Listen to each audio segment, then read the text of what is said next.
Welcome into this segment of On the Beat. I'm Keely Shields here with CEO Patrick Wooten with Richard Schwartz and Associates.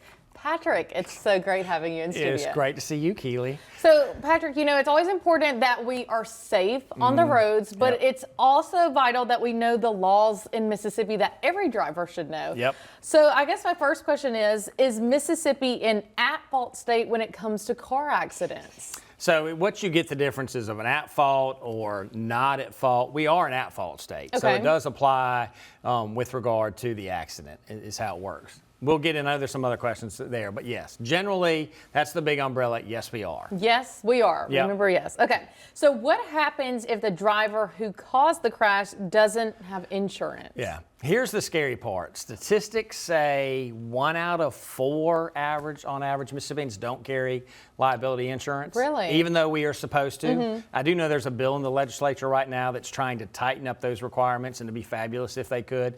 That's where having uninsured motorist coverage is so important. So knowing your own policy and working with your agent or calling an 800 number, however you get your insurance, but making sure you've got that protection, because unfortunately as you drive around today, just count. Every 4th car on average is not going to have insurance. Wow, that can be very scary Extremely. during an accident. Yep. So how long do people have to file a personal injury claim in Mississippi? Yep. So there's really 2 important statute of limitations. That's the legal term. If it involves the city, the county, or a state vehicle, it's 1 year. And that 1 year goes by quickly. So that gets to why do you really need to hire a lawyer, you know, at the beginning of the case and not down the road.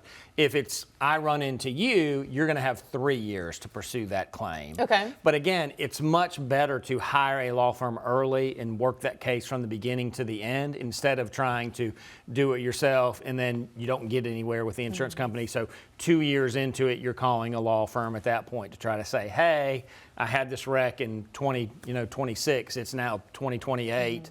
I need your help. And then also using someone from Richard Schwartz and Associates, that will just kind of let you know where you're at in the process, I would assume. Yep, absolutely. You know, we're going to walk you through everything. I mean, there's so many steps to an accident people don't realize, because you've got to get the treatment you need, you got to get healthy, you got to collect all the medical bills, medical records. It is a true process to ultimately get to the finish line on a case. It can be overwhelming for somebody who's just not used to dealing with it. And so, you know, having a personal injury firm that we do that day in and day out, it just alleviates a lot of the stress for a client.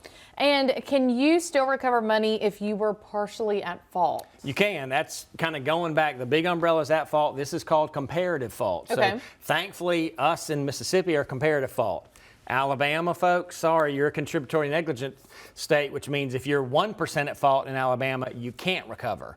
In Mississippi, if I'm 40% at fault and you're 60% at fault, I'll use silly numbers. If my case was worth $100 and I'm 40% at fault, we would take 40% away from the 100, which means I would still collect the $60. Okay. So you still can collect damages even if you are partially at fault for the accident. And who would be determining if you were partially at fault? Yeah, so there's 2 ways. The insurance company can make their own determination. Ultimately, a jury can. It's a jury question if the case goes to trial. The jury is able to apportion fault between the plaintiff and defendant or defendants if there's multiple ones.